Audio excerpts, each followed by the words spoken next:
Second lecture for CVSB 203. The good news, well, is this is the last time I'll be giving you a lecture in this course. So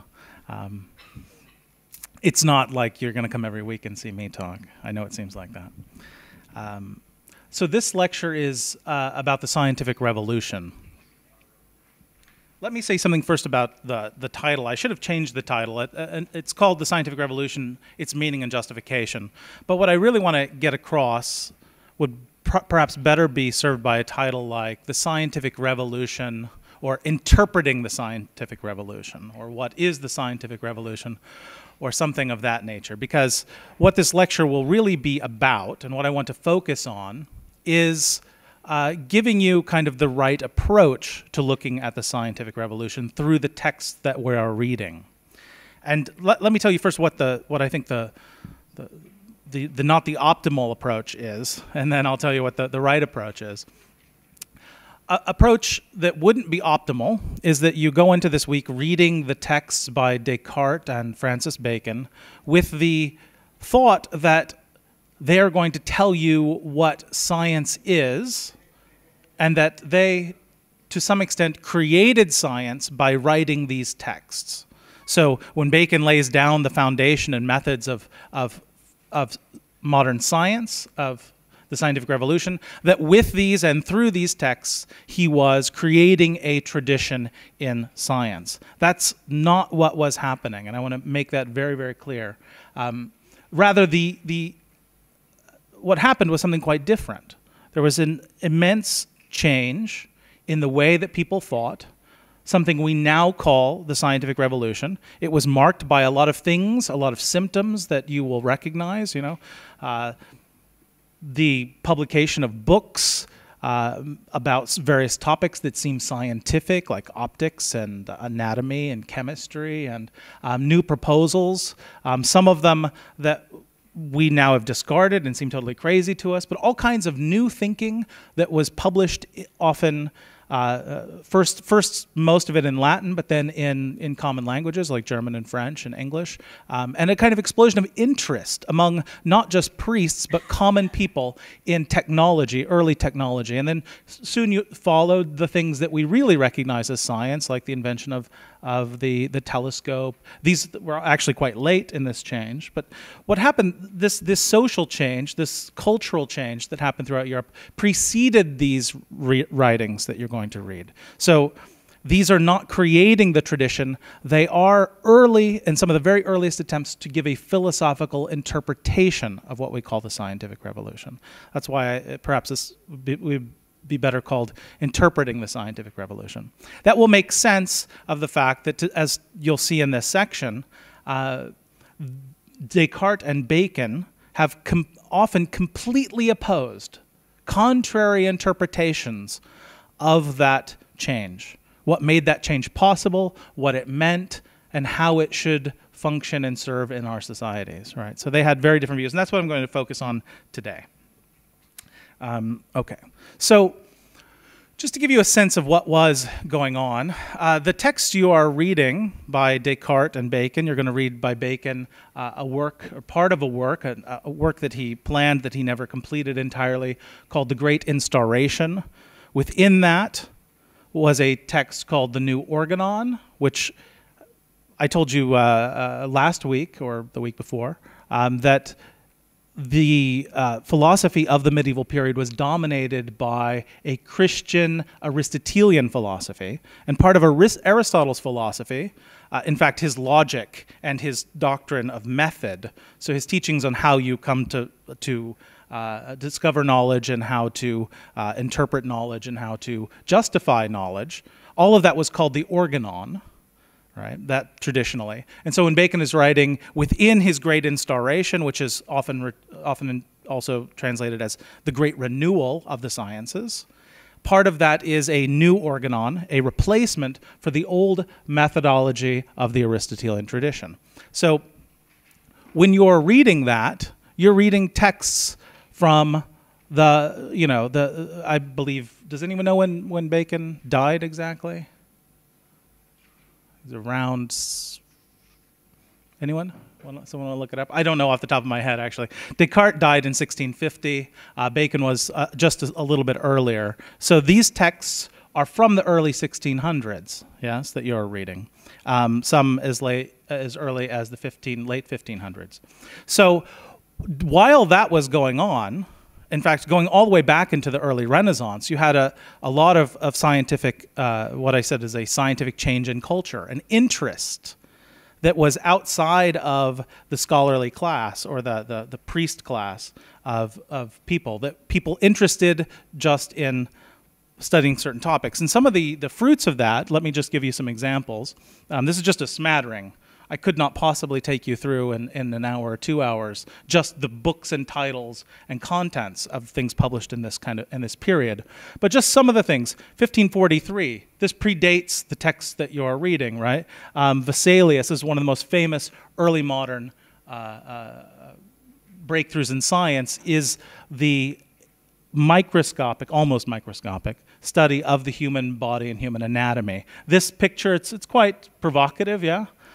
It was intended to be because science wasn't just something for this priest class of people to talk about. Science was something that should grab the attention, should also sell books.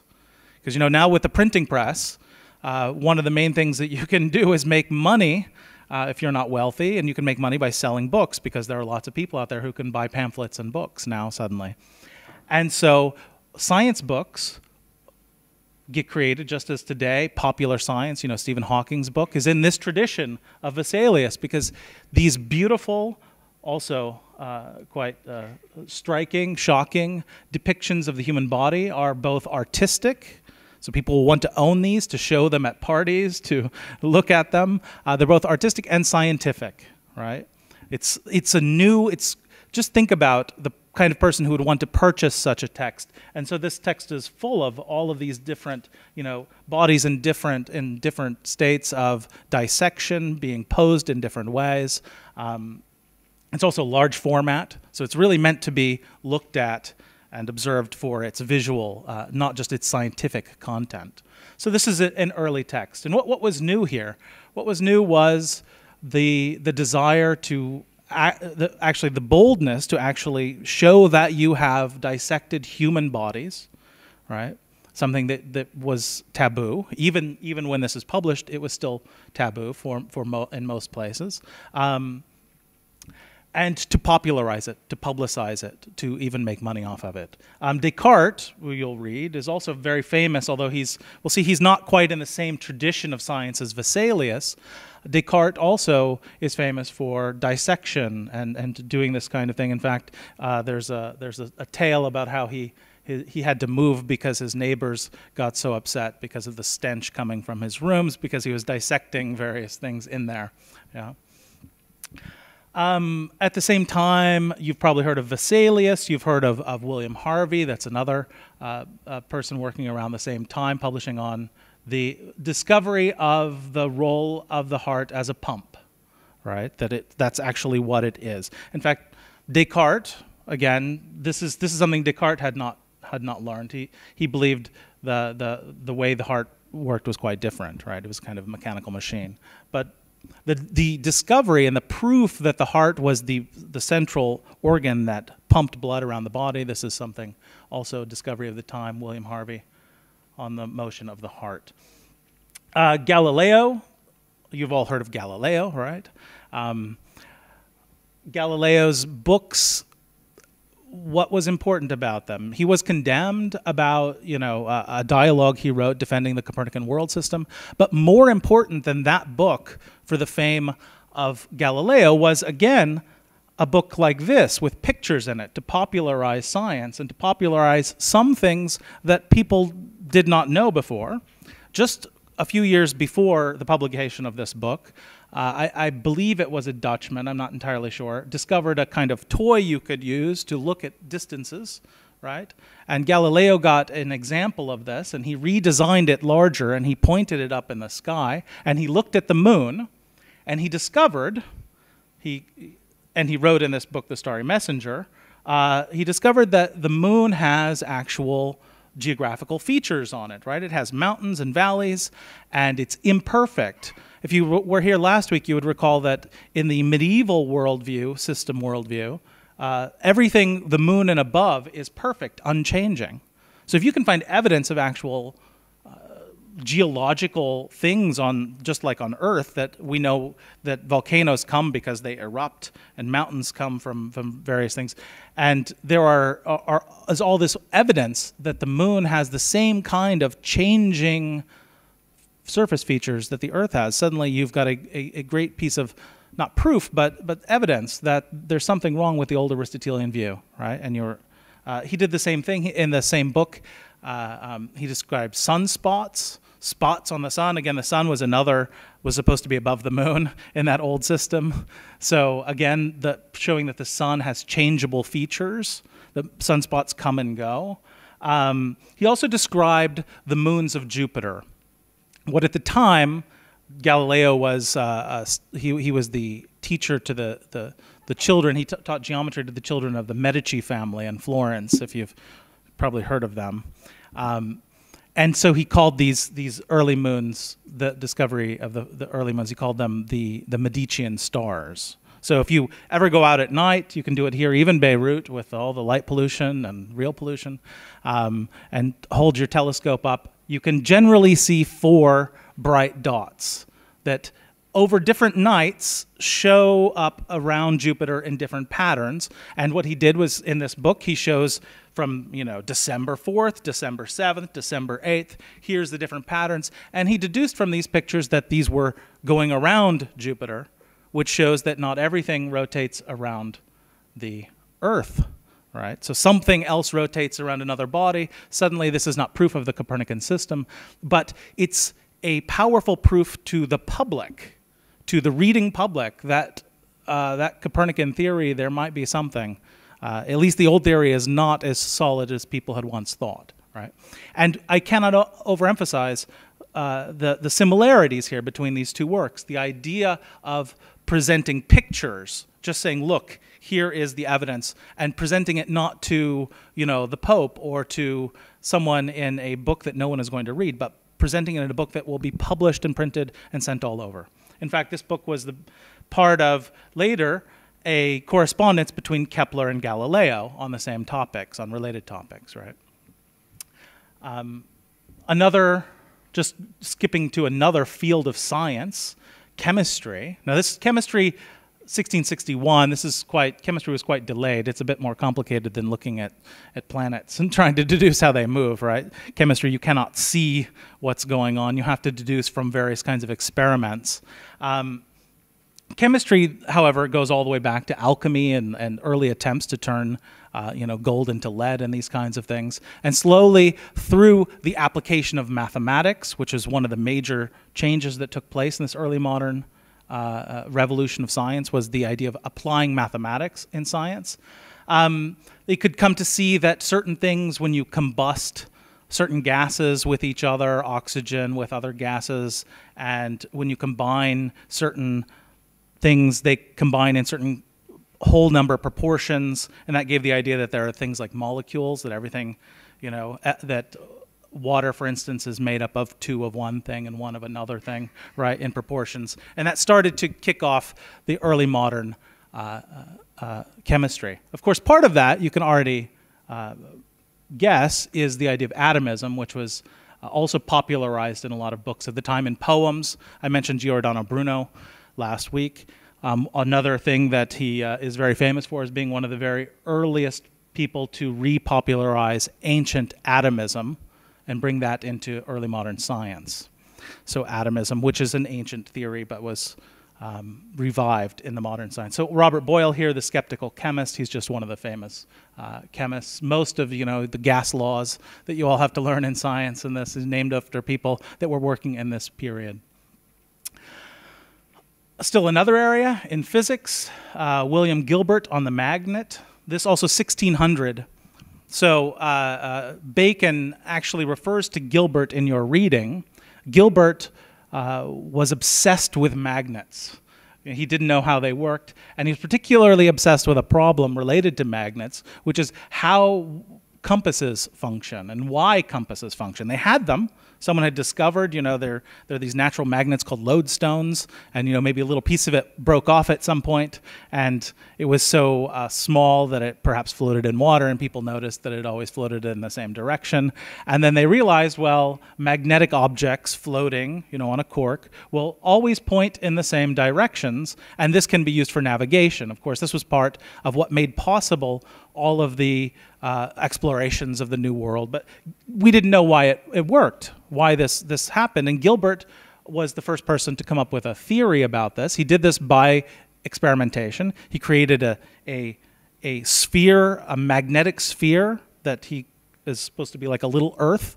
And what he wanted to demonstrate was that actual reports of what compasses do at different points on the Earth, in the oceans, corresponded to what a tiny sliver of magnet would do in the vicinity of a certain kind of spherical magnet with poles, right? So he created a little Earth that was magnetic, arguing therefore that what made these work is that the Earth itself is a magnet and has a magnetic field that they are following.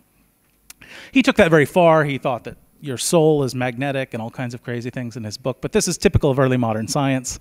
There are great discoveries, and there are things that you and I would recognize as science, and then there's a lot of other stuff that they didn't know what science was, right? So they couldn't really separate them out and say, well, here are my religious thoughts and here are my scientific thoughts.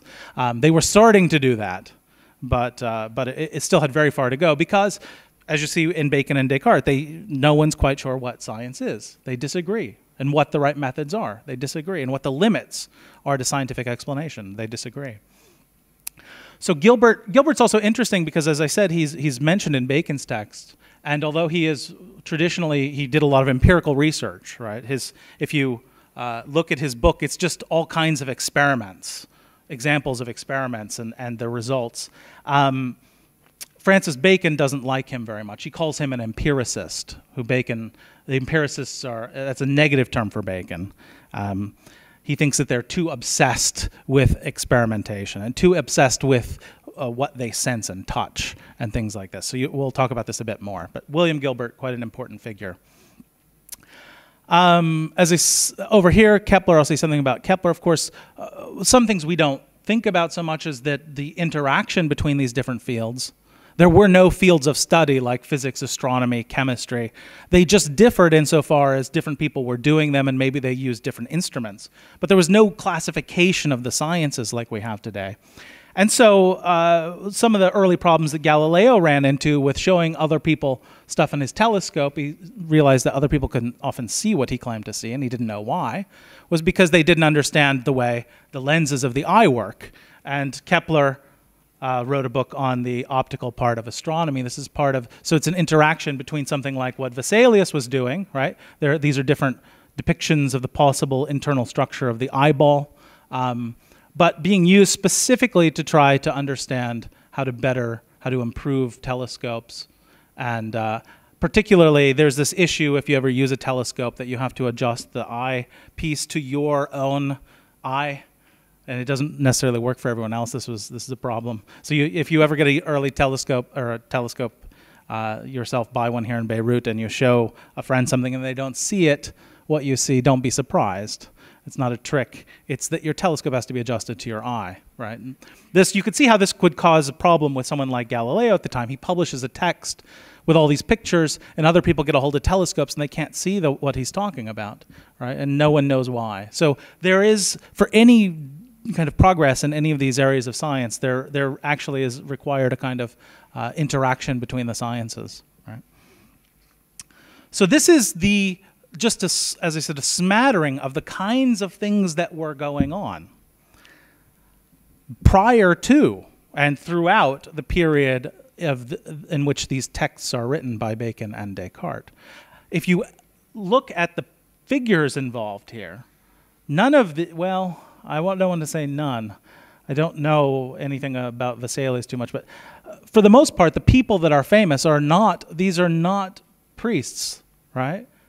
These are not people who, particularly in astronomy, most of the people working in astronomy made their money doing astrology on the side. Kepler did, right? Or Galileo, he's teaching geometry to some people's children to making a lot of money doing it, of course. But science is not being done within the church for the most part, right? Which would be the traditional place where science would be done. It was being done by often people who didn't know even Latin, who didn't, even necessarily read. People that you would think more like engineers, right? They were interested in practical problems. René Descartes, who you'll read this week, he was educated by a man called Beekman in Holland, and Beekman was just an engineer. But he taught Descartes the methods of applying mathematics. He taught him basically two things. He taught him the power of the theory of atoms. Of course, Descartes doesn't believe in atoms, as you'll see, but he believes that everything is made up of small bodies. He just doesn't believe in atoms because atoms are the idea of something that's completely uncuttable. He thinks everything can be cut smaller, but what was impressed on him was the power of the hypothesis that things like liquids, gases, that they're composed of tiny particles, what they call corpuscles, little bodies, and that through this hypothesis, you could then construct a mathematical model that would predict and explain certain things that happen in fluid flow and so on. And so the second part of that is that he learned from Beekman was the application of mathematics and the creation of mathematical models. But Beekman was not a theorist. You'll see that education of Descartes it'll completely fit his view of what science is about, right? But that is not something that Descartes created. That is something that he learned from someone who we know, very little about, because he did not become famous. He was just one of the many people. These are all the famous people, but there were many, many people working and collecting. And part of the modern, you'll see, for instance, in Bacon, part of the idea of modern science is to use the power of all the practical, individuals out there, farmers, miners, and so on, to collect information and to fuel science through the collection of experiments and unusual phenomena. Okay. So that is the background. That is what Bacon and Descartes know about, want to be a part of, in fact, to a certain extent are a part of, and most importantly, want to both interpret and justify, right? Of course, you first have to interpret it before you know what you're justifying. What was all that stuff, right? So in this part of my talk, I'm going to describe the two traditional ways, two often starkly opposed ways, one associated with Bacon and one associated with Descartes, of interpreting that early modern science. And I'm just going to take you point by point through what Bacon thinks on one issue and then compare that to what Descartes thinks, and you'll see the contrast could not be greater between the two. So let me say something about the little t here. I didn't make it big traditions. Again, because what I want you to think about is that there's kind of just a chaos, right? There's just all this stuff happening. And so it's not like there was a Baconian tradition with a big T that Bacon created and so on, right? Or even that existed and Bacon was part of. There are, as it were, two flavors of interpretations of science, one associated with Bacon and one to be associated with Descartes. They did not create either of them. Descartes is not the first and the other either. But it's a question of alliances and where you see science, the most important things in science happening. And you'll see very quickly what I mean by that. So Bacon, to give a proper description of Bacon's tradition, you might call it the experimental inductive tradition. This would be compared and contrasted with the Cartesian tradition, which I call the mathematical deductive tradition. The important point here is that it's not, often if you are in philosophy or in another field, you might often hear about empiricism and rationalism or something like this. And this is really not, it's a bit of too simple to understand the real contrast between the two, because they'll both have empirical elements and rational elements, right? Bacon's tradition is focused on experiments, right? And on using experiments to interpret nature, with the idea that from experiments you will gain data, right? Some kind of original evidence and general, or not general, but particular results. And then you will try through induction to reach more general rules, never going any further in your generalizations than what your experiments justify.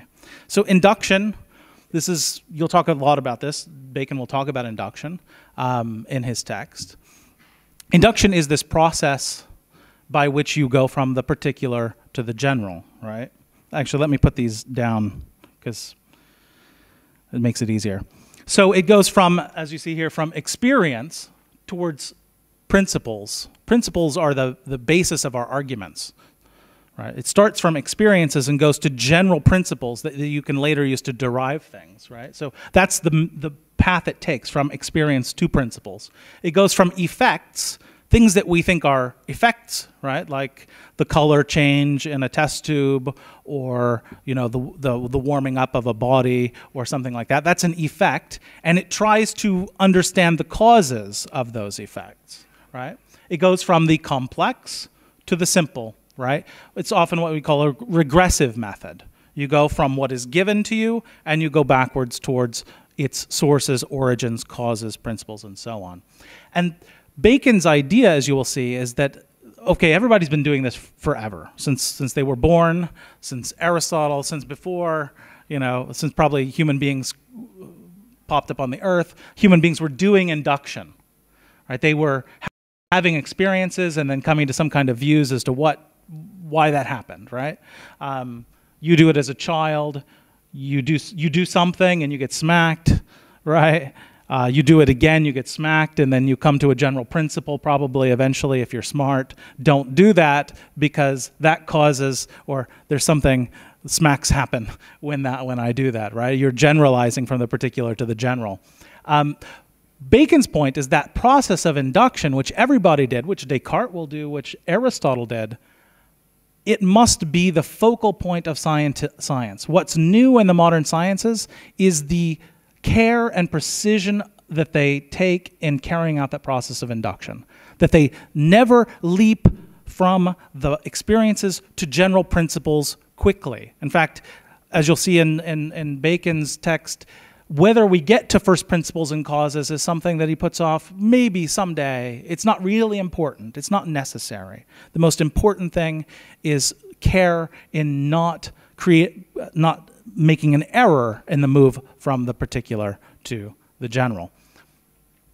So it's based on experiments, and it's inductive. Now I will say something a little further about experiments.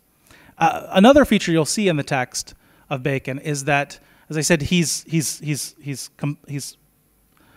criticizes people like Gilbert because he thinks that although they're doing induction, they are not doing it very well. They're doing it too quickly, right? And they're the example of people who are obsessed with the evidence of the senses itself. They don't scrutinize the evidence of the senses. Right? It's not just the evidence of the senses. We've always had that as well. Aristotle relied on his senses.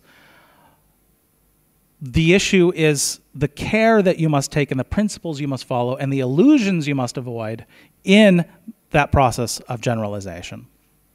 And so experiments become key. You'll see, although Bacon is often referred to, even on Wikipedia or whatever, as an empiricist, he says the senses deceive us. They're one of the greatest sources of deception. The only one that's a greater source of deception for us is our minds, because our minds are untethered from nature altogether, and we just make up things. But the senses, he says, are kind of an uneven mirror. They reflect more what us, when you taste an orange, sweetness is not in the orange, it's in your tongue, right? Your senses do not tell you the chemical composition of the orange and what's causing that.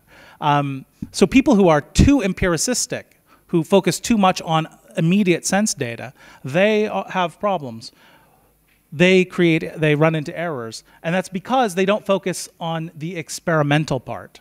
So Bacon often says the senses It's the experiment that really judges what is true and false. It's the tool that helps us correct the errors of the senses. We can have, it's the devising, you'll see part of this core of his method is devising all kinds of experiments specifically so that they will avoid errors that are natural to our senses. Right? That's his idea. So experimental inductive. Mathematical deductive, right? Instead of focusing on particular sense data and trying to generalize from that, people within the tradition that we generally associate with Descartes, they're much more, you see them all around. You go to the physics department, it's the people who, calculate stuff on the backs of envelopes, and they work with equations and create models. They see the tool of science not so much as experimentation. Right? Experimentation maybe verifies stuff, maybe helps us out, but the real core of science is mathematical model building, right? And the idea is you create a model, so instead of starting with your sense data and being careful not to create any big theories, instead, for Descartes, you create the big theories. That's where you start, and then you look to sense data to help you determine which one of them is correct. How do you do that? Well, you take the big theory, and then you use it to deduce. You assume the theory is true, as maybe a hypothesis. Descartes thinks there's other ways to see whether theories are true.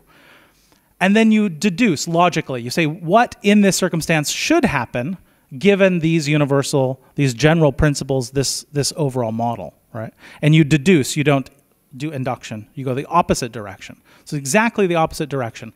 And so Descartes' philosophy is all about creating what you might say, the model of the universe, by understanding the first principles, not going, so first principles first, start with first principles, highest, most general universal truths, and move from that to experience, right, by deduction. In this case, it's exactly the opposite path. You go from the causes. So you have a theory of what causes everything to act in certain ways, and then you try to explain why the color change happens, the effect, right? Why the body heats up. Because you already have a theory in place. And moves from the simple. Descartes will focus on how the basis of one of the key things in science is that you have to begin with what is most simple. You must take your thoughts and reduce them to the simplest components to examine them for errors, right? You move from the simple to the complex, and rather than going from things back to their beginnings regressively, you go progressively, right? You start from the beginnings and you deduce everything from it. So if you want to put in mind, someone of a Cartesian bent would be some physicist who wants, they're after that theory of everything, right? You can deduce everything from it.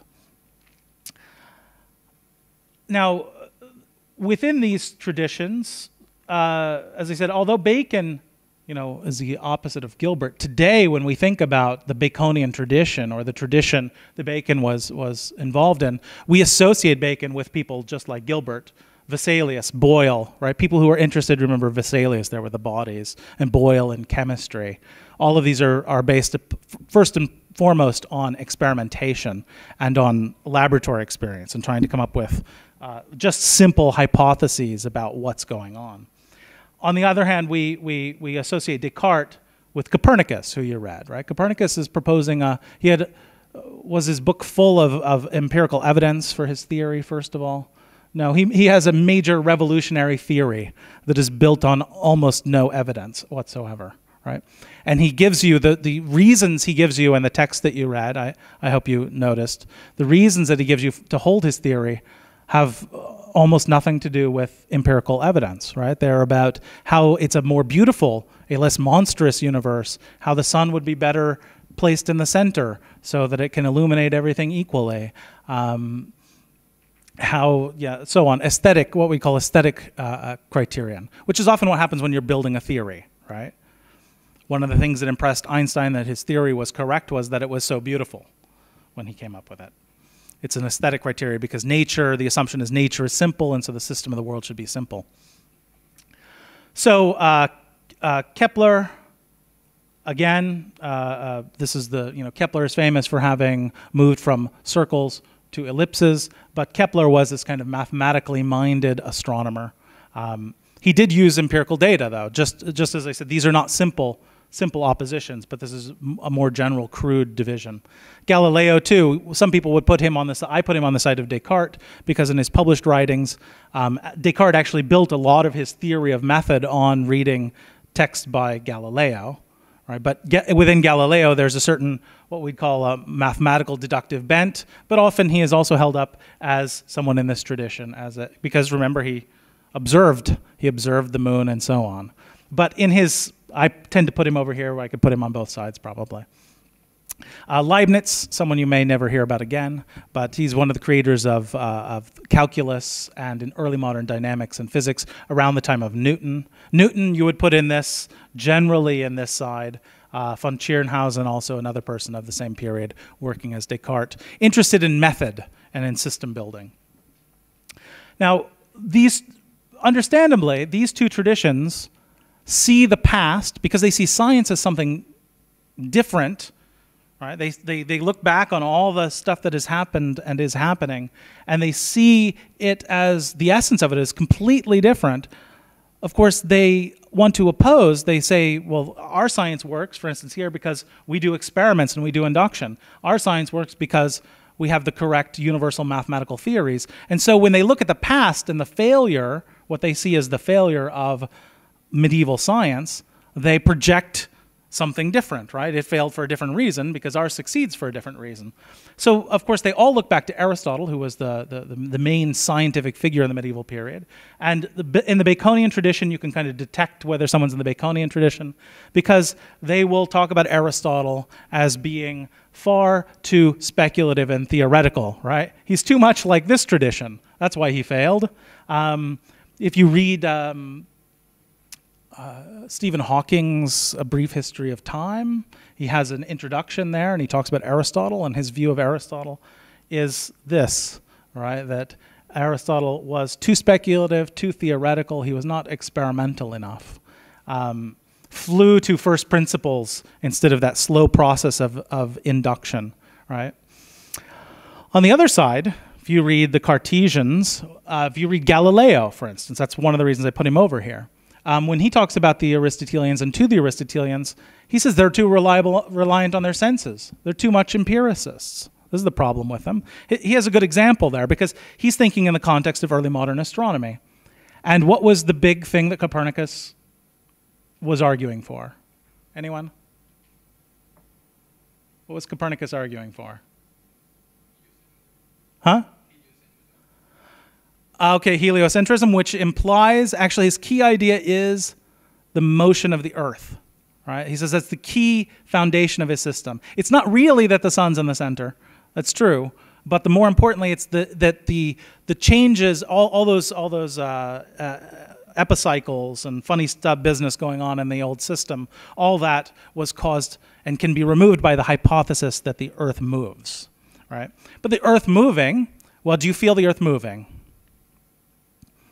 How fast are you moving relative to the sun? It's over 1,000 miles an hour. How fast are you moving relative to the center of our local system? Tens of thousands, hundreds of thousands of miles an hour. Do you feel it? You know, you're also not just moving around the sun, but you're also spinning on a ball at thousands of miles an hour.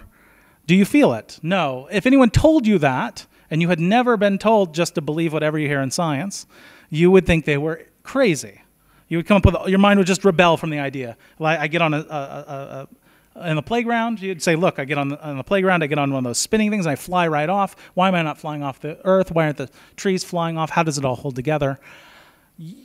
It's an incredibly difficult thing to accept, that we are moving at such speeds and in many different ways. 3 different ways, according to Copernicus.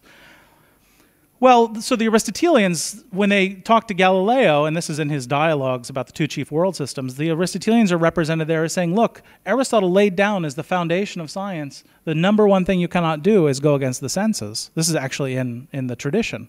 And the senses say we're not moving, so sorry, Copernicus, you're done. Right? And so they would bring objections like, well, if we were moving, then how do the birds keep up with the Earth? Right? Because it's moving so fast, how do they keep up? Things like this. And so it took a lot of theory. It took a lot of theory about momentum and all kinds of physics that didn't exist yet to be able to make sense of why our senses tell us we're not moving when in fact we are. So for someone like Galileo working in this tradition, the people he's talking to, the Aristotelians, the main opponent the main opposition that they put forward sounds like empiricism, right? Interestingly, Bacon also doesn't accept Copernicus's theory for interesting reasons, right? So he's also not a Copernican, although he is an early modern scientist. So simply Bacon and the Baconian tradition is generally not as interested in astronomy and in system building of this kind at this period, right? So they see there's two different Aristotles. There's the Aristotle that is the Platonic theorist, and there's the Aristotle that is the crude person who's stupid and believes their senses. You'll meet both Aristotles in your texts at different points. Obviously, the Baconian tradition, they distrust the senses, but the unaided intellect at most of all. But in the Cartesian tradition, you'll see this in Descartes' text itself. The one thing you can really trust is your intellect, right? It's the intellect will be the clear, what he calls clear and distinct representation of a concept, is the one criteria, absolute foundation and criteria of truth. So unlike Bacon, the unaided intellect is the most dangerous thing, right? It's what leads us astray. For Descartes, it's the one perfect part of our nature, right? Or nearly perfect. The only thing that's imperfect about it is that our intellect doesn't represent everything, right? So the intellect is the source of truth. Here it's a source of error. Here it's a source of truth, right? Both distrust the senses, right? But in the Baconian tradition, the idea is, well, the intellect is furthest from the truth. So even though we distrust the senses, we have to use the senses. That's why experiments are important, to correct the senses. There's no other path towards truth. Truth comes through the senses. Just it's not judged by the senses alone. But for the Cartesian tradition, there will be some kind of purely intellectual, internal to your conscience, criteria for truth and falsehood that will be applied. It's not through the senses, and they will evaluate the senses. And so in Descartes, you'll get a real emphasis that the senses are always in error, right? Nearly always in error. So I said a lot of this, so I'll go quickly. Obviously, in the Baconian tradition, you see a lot of emphasis on the design of experiments and the comparison and sifting of results. You also see a lot of emphasis on technology, on the practical results. They're not interested in the theories. They're interested in, as we'll see later, if I get there, they're interested in what Bacon calls the fruits, the products, the innovations, the discoveries, the benefits. Right? The Baconian tradition generally is interested in technology and in results because they're interested in changing and improving society on a social level. That is their main concern in science. To, as we'll see later, if I get to the quote, Bacon says, to restore man to his place of power that God originally gave him over nature. In the Cartesian tradition, there will be, you'll see, a lot of focus on the analysis of pure concepts, whatever those are. Right? It's very metaphysical, philosophical, theory building and techniques. Baconian tradition, little or no use of mathematics. Bacon will say mathematics is useful, but when you look at what he says about mathematics, he means like counting stuff, right?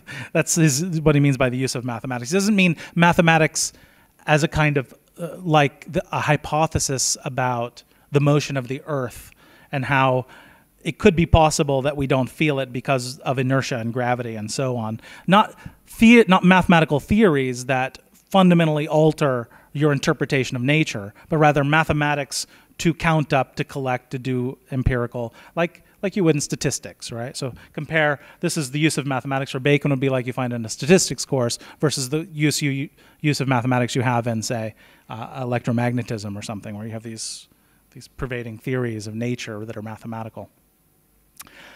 Of course, for Descartes, the main tool will be mathematics. In particular, for him, geometry, but later it would be calculus and so on. Again, here, Copernicus, not very interested in the astronomical tradition, said Bacon rejected the Copernican theory. Gilbert, again, one of these odd guys, he did accept the Copernican theory. Maybe this is another reason that Copernicus, or that Bacon didn't like him very much. Of course, here, Descartes was working and seeing himself primarily in terms of the astronomical tradition, although he didn't do much in astronomy, really much of anything.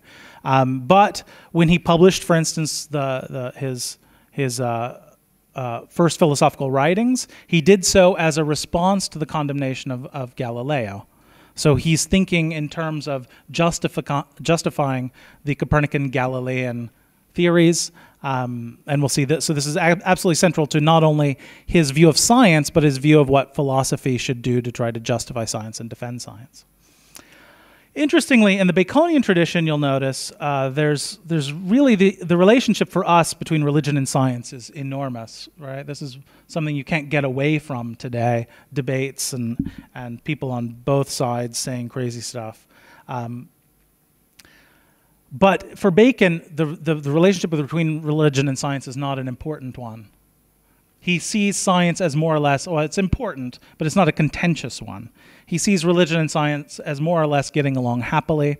And so he never had any worry about being condemned. He had more worries about stealing money, which he did, apparently, and getting in trouble for things like that.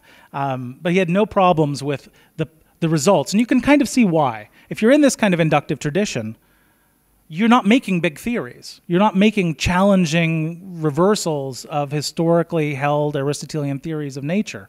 You're not really contending with Aristotle directly, right? Or with the church's theories. You're doing experiments. You're sifting your data. Your point is that I'm not going to make any bold claims. There's nothing to fear for religion from the Baconian tradition when Bacon is working in it. Of course, you have to think forward. Someone like Darwin is definitely in this tradition, right? And so later, this tradition does have enormous consequences for the relationship between science and religion, right? But that required Darwin to move from empirical data to an enormously broad theory about human beings and their origins, right? Descartes, his philosophy is created in that opposition between the church and the early modern science, right? He's aware of Bruno's being burned in 1600. He's aware he was not a philosopher. He was just working in early modern science, and he was about to publish his early theories about the Earth and his early theory of method, scientific method, when Galileo was condemned in 1632, and he wrote to friends saying he would now not publish his works until he had made a thorough preparation. And then when he first published his Meditations, which was a precursor to the work you're reading, which is the Principles of Philosophy, he published that anonymously, right? So he was doing this, and you can see from his letters that he wanted to, he was strategic. He wanted to keep secret that his philosophy, this is why a lot of you, if you take Descartes in philosophy class, you'll never even talk about modern science at all, because Descartes did an extremely good job of making it seem like he wasn't interested in science primarily, but rather in things like the immortality of the soul, proving the existence of God.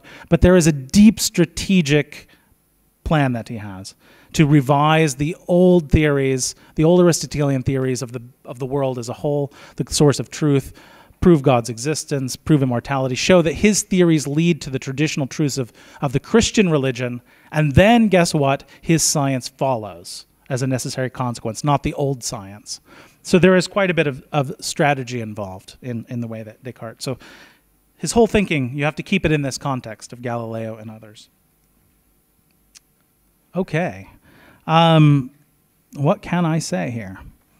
I would like you in the slides, these are available to you here so you can read them. These are just some quotes, actually just filling out a little bit of what I said about the experimental inductive method to show you that I'm not making this up, right? Quotes from the actual text. But then I have these main questions, and I'd like to propose these as you're reading this week to think about. I give you answers here, but search for your own answers as well. 3 main questions that faced these thinkers and should face you while reading. First of all, Bacon and Descartes are both confronted with a question of what the essence of the modern approach to science is. What makes it work?